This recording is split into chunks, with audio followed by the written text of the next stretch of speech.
Dibaya, dibaya. Debu kura tamama, jaki butuhen, di kura de bajen.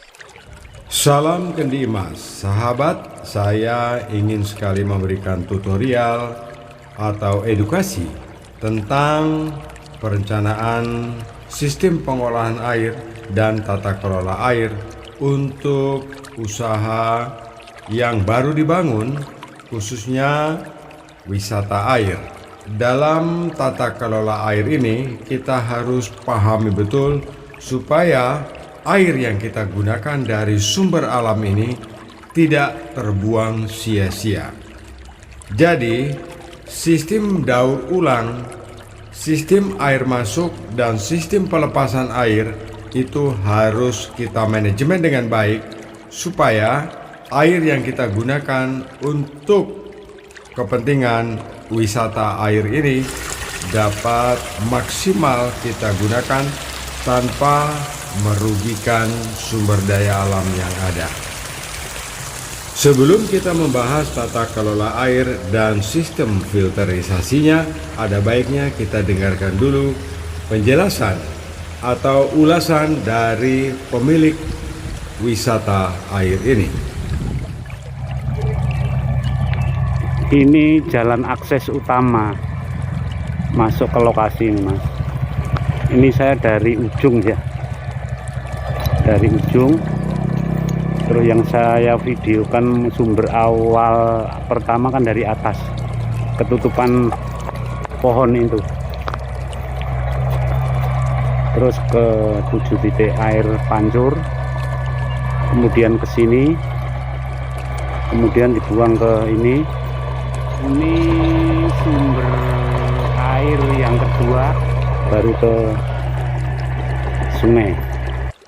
Sahabat Kendi Mas, ini adalah kolam penampungan sumber air. Jadi dari 2 titik mata air asli dan mata air buatan, itu dikumpulkan di dalam kolam ini. Kolam ini dibuat besar dengan tujuan air akan lebih banyak tertampung pada kolam ini. Jika air sudah terkumpul banyak, diharapkan kolam-kolam yang sudah dibuat dapat tercukupi debit airnya dari kolam penampungan yang besar ini.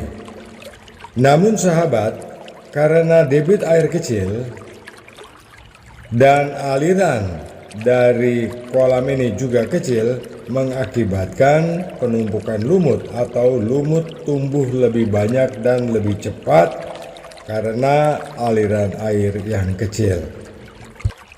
Melihat debit air yang ada dan jumlah kolam yang cukup besar, sangatlah tidak mungkin jika suplai air yang sudah dimasukkan ke kolam ini langsung dibuang ke pembuangan atau ke sungai.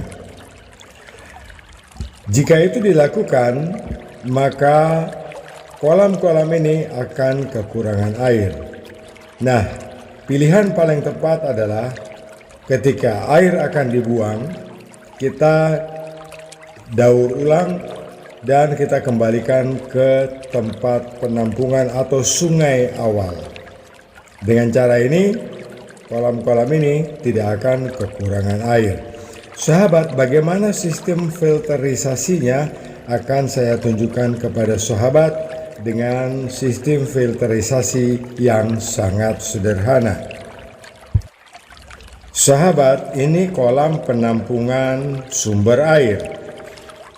Sumber air yang keluar itu sebenarnya sudah sangat jernih dan bening. Tetapi karena terkena sinar matahari, kolam penampungan ini menjadi berlumut. Jasad hidup di air dapat berkembang biak karena efek sinar matahari dan udara. Nah sahabat, supaya lumut tidak ikut mengalir menuju ke kolam-kolam ini, ada baiknya kita gunakan filter dish. Sebab filter dish memiliki kerapatan atau saringan mesh 130 atau setara dengan 120 mikro. Jadi dari kolam penampungan kita gunakan filter dish untuk kita alirkan menuju ke kolam-kolam yang sudah kita sediakan untuk diisi air. Filter dish ini mampu menyaring lumut, kotoran dan daun-daun yang besar-besar untuk ditahan di dalam filter dish ini. Dan jika filter dish ini kotor, dapat kita lepaskan untuk kita cuci kembali. Kapasitas dari filter dish ini 30 sampai dengan 60 meter kubik per jam. Nah, setelah dari sungai penampungan air sumber, kita dapat mengalirkannya ke kolam pertama dan kolam kedua melalui filter dish ini.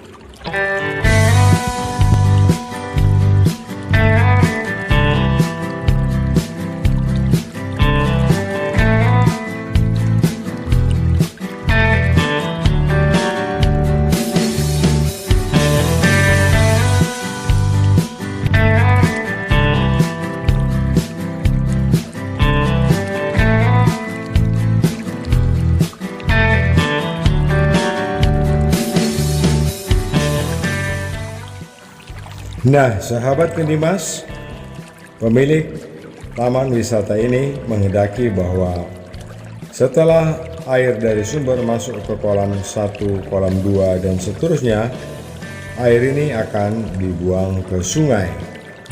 Tetapi jika ini dilakukan, seperti yang saya sudah katakan tadi, sumber air pasok tidak akan mencukupi debit air untuk kolam-kolam ini. Oleh sebab itu, kita harus melakukan daur ulang sehingga kita tidak langsung membuangnya ke sungai, tetapi kita saring, ya, ini adalah kolam pembuangannya, kita saring untuk kita kembalikan menuju ke tempat penampungan awal bersama-sama dengan sumber air asli dan sumber air buatan yang sudah dibuat. Nah, sahabat, untuk mengolah air buangan tadi, kita dapat menggunakan filter bag atau kantong penyaring air.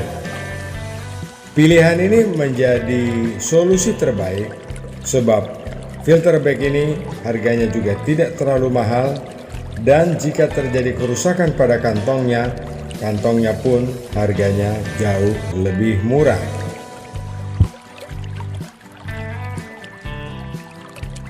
Air buangan dari kolam yang kita saring menggunakan filter bag atau kantong penyaring air ini hasilnya sudah jernih.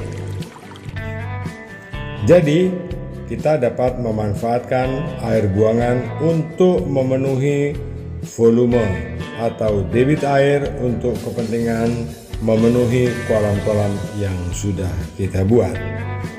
Sahabat Kendimas, perawatan tentu harus dilakukan sebab setiap pekerjaan pasti memiliki konsekuensi sendiri. Jadi dengan menggunakan dua sistem penyaring air ini, sistem tata kelola air pada taman wisata ini dapat diselesaikan. Sahabat Kendimas, terima kasih atas atensinya. Saya Lukman Hakim di Blitar, Jawa Timur.